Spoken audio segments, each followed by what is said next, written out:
Engine 1, 2, 3, ladder 1, ladder 3, and rescue 1. Pioneer Hotel. Fire reported 3rd or 7th floor.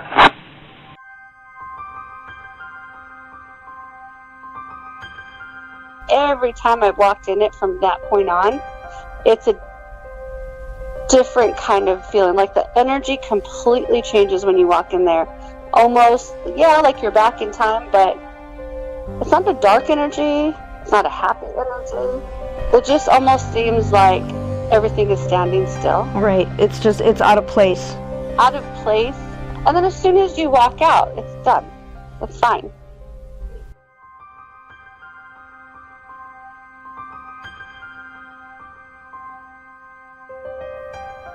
December 20th, 2017 marked the 47th anniversary of the Pioneer Hotel tragedy. A few days before the Christmas of 1970, shortly after midnight, a terrible fire tore through the building once considered to be a downtown Tucson landmark. 28 people, including women and children, died at the scene. Louis C. Taylor, a local teenager, was accused of starting the fire. Taylor maintained his innocence while serving a 42-year-long prison sentence and continued to do so after his release in 2013. The case of Louis C. Taylor was the focus of part 1 of this 2-part series. Today's episode, however, will feature various reports of paranormal activity that I came across while researching the Pioneer's building, along with a phone interview with a former employee. But before I get to that, I'd like to share a quick personal story. A few years ago, some family members and I went on a ghost tour through the downtown area. The Pioneer building was one of the locations we visited. And as we stood there in the dark, looking up at the upper floors, it was impossible not to think of the victims, who found themselves facing a horrific decision as they stood looking down at the street below from their hotel windows on that infamous December night. Our tour guide went on to point out the white concrete slabs on the building actually sit on top of the original structure.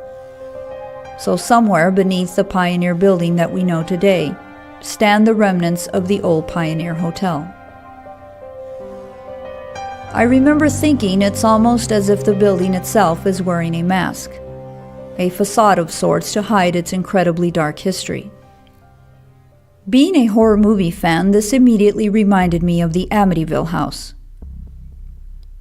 After the alleged hauntings that happened there and the fame that came with the novel and the movie The Amityville Horror, the home was remodeled and the address was changed to discourage tourists from hanging around and bothering the new owners. But in my opinion, they can remodel it and change the address a million times over. It's still the site of one of the most brutal murders in American true crime history. On a November night in 1974, Ronald DeFeo Jr. entered his family's residence at 112 Ocean Avenue and murdered both his parents and 4 younger siblings as they slept soundly in their beds. So whenever I hear stories about locations where bad things have taken place, and those locations go on to get some sort of makeover, much like the Amityville home and the Pioneer Hotel, I ask myself, does that really change anything? Do those awful moments in time ever really go away? Or do they surface every now and again in the form of spirit activity? Ghost Stories of the Pioneer coming up next. Welcome to episode 8 of El Presidio Project. Uncovering the creepy side of the old Pueblo. This is El Presidio Project. Strange Tales of Tucson.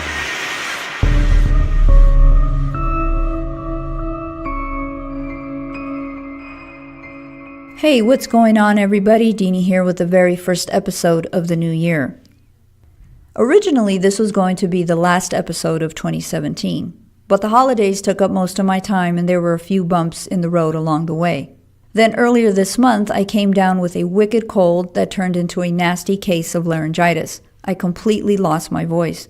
I'm still a little hoarse. I don't know if you guys can hear that, but anyway, I'm back now and ready to go. I hope you are too.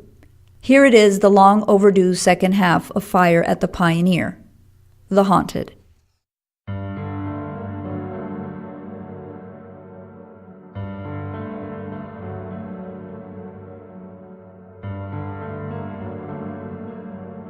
Officers standing guard on Stone Avenue near a row of funeral cars.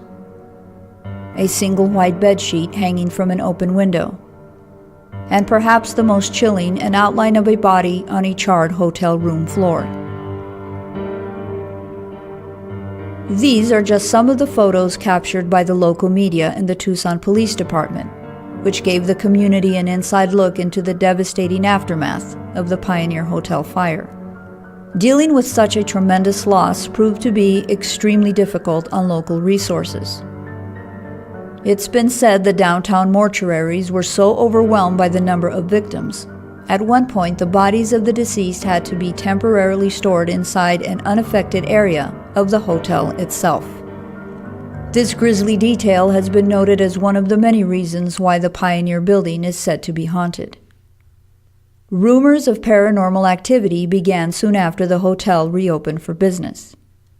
Eventually, its popularity started to decline, and by the late 1970s, the Pioneer was converted into an office building where various businesses began to set up shop.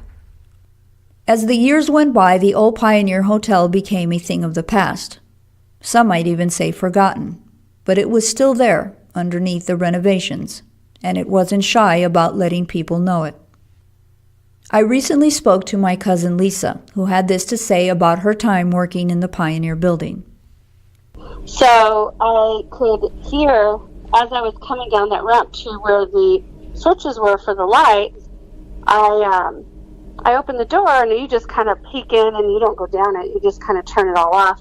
And I could hear something, and I kind of stopped for a second, and I didn't close the door. Kind of had this like eerie feeling. Mm-hmm. So I kind of put my foot at the door, and I could hear something, and all of a sudden I could hear kind of like old-fashioned music, kind of music that you would hear maybe like in the 40s, 50s. It was very kind of retro and almost like party music, and I thought, where is that coming from? And I thought, are the accountants having a party? They didn't tell us about it, and are they here late? So I had started walking down that ramp to see if anyone was in there before I set the alarm. And as I was going down, I had called down to one of my other employees. I said, hey, can you guys come up here and hold the door? Because you could get locked out very easily. And so one of them came and was holding the door and said, hurry up, let's go. I said, okay. So I said, let me just check, because I can hear people talking. And as I was walking down this long ramp, I could hear laughing, not loud, but just very calm. And all of a sudden, it sounded like people doing a toast, and like glasses clinking together, and people talking, and it just really sounded like a party. And I thought, oh my gosh, maybe they kept getting louder and louder.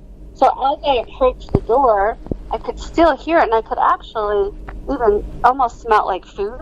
I really couldn't pinpoint what it was, and I thought, wow, these guys are really having a party. Right. I didn't know about it.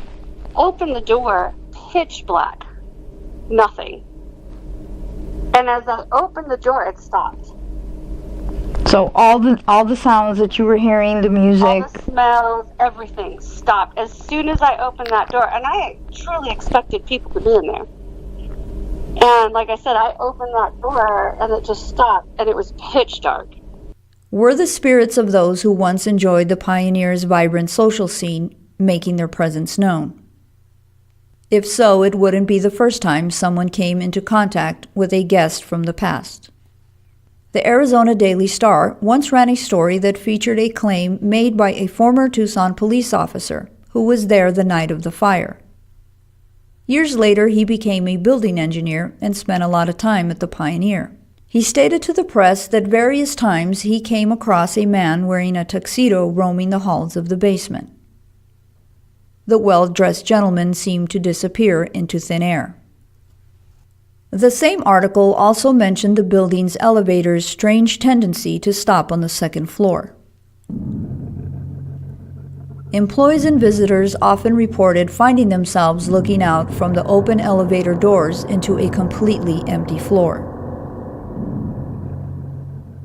At the time these stories were being reported, not only were there no offices on the second floor, but the elevator buttons to access that specific location in the building were deactivated. They were completely inoperable, yet many found themselves being taken there for reasons unknown.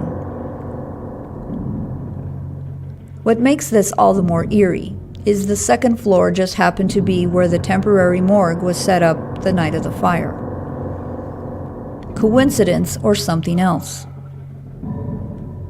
The Pioneer's haunting seemed to be either related to its long history of being the center of Tucson's elite social scene, or the gruesome aftermath of the fire, but I found the latter to be the most talked about when it comes to paranormal activity. During my research, I came across a blog post written by a man who worked in an office on one of the upper floors. He claimed he once found himself overwhelmed with an unexplainable sense of panic. He could smell smoke all around him. His experience was so intense, he stated out loud to a coworker that there was a fire in the building and that they needed to evacuate immediately. His coworker calmly assured him they weren't in any danger because the sudden smell of smoke in the air was a common occurrence on their floor. This account could be easily dismissed as a person with an overactive imagination experiencing an anxiety attack. But if it had happened before to other people on the same floor, then it wasn't an isolated incident at all. Random scents and smells that seem to be highly out of place have been linked to what paranormal investigators call residual hauntings. The smell of smoke caused by a structure fire where there isn't one, or the pleasing aroma of a finely cooked meal in an area where there isn't food, like Lisa described earlier, would definitely fall into the out-of-place category. Aside from the suspected residual hauntings, there have been reports of poltergeist activity as well. Here's Lisa once again with a story about a member of the Pioneer's janitorial staff and a child psychologist who had a first-hand experience with objects moving around in their office. I mean, there's so many people in those floors that they, made into offices. But I know specifically the maintenance guy or janitor, him and his wife used to come in the evening, and his kids, and they would clean, the offices. So I work collection, so we worked like 10 to 7, where the bank closed, but we were still there. And so the whole bank was pretty much shut down except for our department. But we were in the bank part where the ballroom is. But on the other side, you go down this really windy hallway, and it would take you into the first floor of the Pioneer building now, where it's all offices. But I remember, there was a mail slot, kind of like a little post office there that they had. You could drop mail off, and I remember one of the evenings I was mailing a bunch of stuff out, and I went in there, and it was evening, and I saw the janitor there, and I said, "Hi, how are you?" And he's like, "Good." And he started telling me, he goes, "Oh, my wife's really freaked out." And I was like, "Oh, what happened?" And he said, I want to say it was the 3rd floor, but there was a child psychologist there that rented, and she had a bunch of toys and stuff, and she specialized in children. Mm-hmm. And he said it's funny because she kept complaining that when she'd come to her office in the morning, all her toys were like someone had been playing with them and just left them on the floor, and that when she leaves, she puts everything away. And she asked him, not really accusing him, but nicely said, "Hey, are your kids playing with the toys? I don't mind, but can you just have them put them back when they're done?" And he said, "No, my kids are older. They come and do homework, while we're cleaning and finishing up the night." And he goes, "But no, they're older than that. They wouldn't be playing with blocks or, building stuff or, right. cars." And he said, "What happens?" And she said, "Every time I leave, I put everything away. And when I get here in the morning, everything is, I've got cars all over the place, all over the floor. I have the blocks all over the floor. Sometimes it's like someone built a little, building with these blocks and so on and so forth. And And he said, no, I'll make sure when I leave, I'll make that my last stop. And he said that they cleaned all the offices, and that's a good 2 hours. They're getting ready to leave, and he said, hold on, I'm going to stop real quick in this and just make sure everything's okay, because I don't want her thinking we did it. He went back in there. Now, they had cleaned that third floor, and they did 2 or 3 floors a night. It wasn't the whole building, so it was just a couple floors every night until the end of the week, and they'd start over. He said that he did the first couple floors, went back, and there was toys all over the floor. Oh, my goodness. And he knew his kids were with him, so he put it all away again. And that morning, that was his first, thing to do, was to go talk to her, and the toys were everywhere again. And he said, I promise you, and he told him the story. So she told him, well, I'm thinking it's just there was spirits trapped here, and he was really a little bit freaked out about it. Oh, I bet. Yeah, he says, I see things here all the time and things that pop up, but that was different. With kids, it's different. And and then I seen him a couple weeks later, and I said, whatever happened? And he said, she just said that she went into the office, and she said, look, I don't mind if you play with the toys, but when you're done, put them away. And it never happened again. And it just stopped. It just stopped, yeah. As you can imagine, it's not an easy thing to come forward with a story like this, especially at the workplace. You risk having your credibility ruined. But this was an ongoing event witnessed by 3 people with absolutely nothing to gain by voicing their claims. The final story of this episode features a very perplexed maintenance man and a mysterious and persistent stain on a wall inside of the Pioneer. After numerous attempts to get rid of the stain without success, he eventually began to suspect the splatters on the wall were being caused by something supernatural. Perhaps another ghostly message from the fallen victims of the fire. The janitor, the maintenance guy, was there, and he said, what are you guys doing? I said, we're going to go eat real quick. And he said, you guys want to see something? And I'm like, oh, I don't know, maybe. And he goes, come check this out. So we went through that door. I had never gone through that door before. And it took us up a ramp, pretty long, up, kind of hit up, and then up again, like we were going up a floor, and another door. And he said, that door takes you out to the roof. And we're like, oh, okay. And so I thought we were going to go to the roof, and he goes, see those brown spots? And so imagine a wall in the ceiling meeting, right? And you have the corners. And we're talking this big, long hallway. And you could see kind of these brown spots. And I don't want to say